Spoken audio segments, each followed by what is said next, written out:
सो once again guys, most welcome आपके अपने YouTube channel the engineer setup studio. आज के वीडियो में कंप्लीटली मैं डिस्कस करने वाला हूं कि जो भी एस्पिरेंट्स जेई की तैयारी करते हैं वो कौन कौन सी क्या है वैकेंसीज में अप्लाई कर सकते हैं। आई मीन्स की जाहिर सी बात है, जो भी स्टूडेंट जेई की प्रिपरेशन करते हैं तो कहाँ वो फॉर्म अप्लाई कर सकते हैं, कौन कौन से सेक्टर में, कौन कौन से मतलब कौन कौन से डिपार्टमेंट में उनकी वैकेंसीज आती है, प्राइवेट सेक्टर, गवर्नमेंट सेक्टर में और कहीं अदर PSUs में कहाँ का उनको क्या है जॉब अपॉर्चुनिटी का मौका मिल सकता है। तो ये सारी चीज़ों को मैं डिस्कस करूँगा, क्योंकि जो भी स्टूडेंट्स तैयारी करने का सोचता है ये वो जरूर सोचता है कि मतलब कहाँ हम अप्लाई कर सकते हैं, कितने सारे हमारे पास ऑप्शंस होते हैं जब हम जेई की तैयारी करते हैं। ओके स्टूडेंट, तो विदाउट वेस्टिंग टाइम चलिए हम टॉपिक्स पे चलते हैं। टॉपिक्स मैंने शुरुआत में ही बता दिया। देखिए, यदि आप जेई की प्रिपरेशन करना चाहते हैं और मैंने कई सारे वीडियोस बनाए भी है, इस पे बताया कैसे क्या कर सकते हो, तो उन सारे वीडियोस को भी देख सकते हो। बाकी आज की वीडियो में मैं एक सेपरेट टॉपिक्स पे डिस्कस करने वाला हूँ। देखिए, यदि आप जेई की प्रिपरेशन कर रहे हैं तो जाहिर की बात है आपको कुछ जो हम एग्जाम्पल के तौर पे या उनके नाम ले लेते हैं जिसमें आप एग्जाम दे सकते हैं, जिसके लिए आप एलिजिबल होते हैं। सबसे पहले बता दें तो जो ब्रांच होती है मेनली हमारी सिविल, इलेक्ट्रिकल, मैकेनिकल और इलेक्ट्रॉनिक्स भी अभी क्या है आ गई है,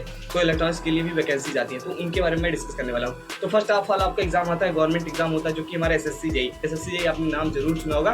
तो आप क्या है SSC जेई के लिए एलिजिबल रहते हैं। इसमें पॉलिटेक्निक और डिप्लोमा दोनों डिप्लोमा और बीटेक दोनों एलिजिबल होते हैं। थर्ड ईयर के बाद आप एग्जाम दे सकते हो। तो ये मतलब फर्स्ट आप क्या SSC जेई के लिए एलिजिबल हो जाते हो। एक आती है वैकेंसी आरआरबी जेई में भी आप अप्लाई कर सकते हो। ओके, एंड अब आती है स्टेट की जेई की वैकेंसी। आप स्टेट किसी भी स्टेट के हैं, आपके स्टेट में आपकी जेई की वैकेंसी जाती है, तो स्टेट की जेई की वैकेंसी होती है। खैर, आप तो मान लीजिए डिप्लोमा पॉलिटेक्निक की है तो आप जेई के लिए एलिजिबल रहेंगे। तो स्टेट में आप क्या है, जैसे यूपी का है तो यूपी SSC द्वारा जेई की वैकेंसी निकाली जाती है, तो यहाँ आप अप्लाई कर सकते हैं। ऐसे ही हर स्टेट की क्या है जेई की वैकेंसी जाती है, तो यहाँ आप अप्लाई कर सकते हैं, यहाँ आप एलिजिबल रहते हैं। और डिपार्टमेंट वाइज इनकी पोस्ट होती है, अलग अलग डिपार्टमेंट होता है, अलग अलग पोस्ट होती है। तो इस क्या है इसमें आपको वैकेंसीज आती है SSC, आरआरबी जेई।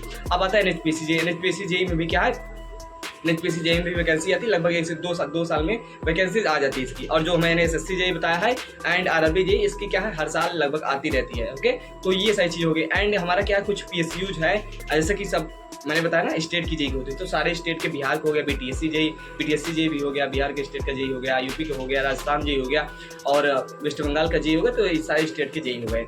अब आती है हमारे क्या कुछ PSUs है। PSUs क्या होती है, जिसमें गवर्नमेंट और प्राइवेट दोनों का हाथ होता है, मतलब जिसमें पार्टिसिपेशन या कह सकते हो जो उनका क्या है, जिसमें ऑनरशिप की बात की जाए तो गवर्नमेंट और प्राइवेट दोनों का रहता है। मतलब गवर्नमेंट अथॉरिटी, गवर्नमेंट भी रहती है उसमें, गवर्नमेंट का भी कुछ अपना रहता है।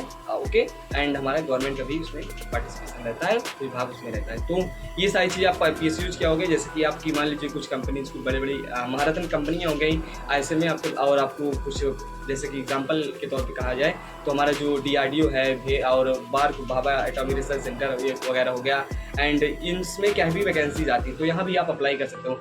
HPCL हो गया और NCL हो गया, और क्या PGCL वगैरह भी, ये तो PGCL वगैरह पावर कॉर्पोरेशन लिमिटेड का, ये इसमें वैकेंसीज आती है। तो इसमें इलेक्ट्रिकल के लिए ज़्यादा वैकेंसीज आती है, बाकी सिविल के लिए भी आती है। अभी PGCL की वैकेंसीज आई थी डिप्लोमा ट्रेनिंग के लिए। तो ये सारे मतलब इसमें आप अप्लाई कर सकते हो। ये सारी अपॉर्चुनिटीज आपके पास रहती है यदि आप जेई की प्रिपरेशन करते हो। ये सारे बेटर ऑप्शंस रहते हैं। और जाहिर सी बात है कि जेई की जो पे लेवल होती है, अच्छा खासा ग्रेड पे लेवल 6 ही रहता है, 6 नॉर्मल, जब 4200 ग्रेड पे रहता है, तो अच्छा खासा सैलरी इनकम हो जाता है। लगभग 50 से 60 हज़ार किसी भी जेई की वैकेंसी में देखोगे, किसी भी जेई में देखोगे, इतना इनकम पर मंथ अकॉर्डिंग, मतलब टाइम क्या है जब आप ट्रेनिंग करते हो उसी दौरान आपको इतना मिल जाता है, एंड आगे प्रमोशन वगैरह होता है। तो ये सारी चीज़ें होती है। तो आई होप आपको ये सारी चीज़ समझ में आगे होंगी, मतलब कौन कौन से वैकेंसीज भर सकते हो। और भी अदर क्या है वैकेंसीज आती रहती हैं, बट उतना नहीं रहता, लेकिन जो मेजर होते हैं, मेजर चीज़ें मैंने डिस्कस कर ली है, तो यहाँ आप अप्लाई कर सकते हो। ओके, तो आई होप आपको ये सारी चीज़ समझ में आगे हुई, कहाँ आप अप्लाई कर सकते हो, किसके लिए एलिजिबल रहते हो,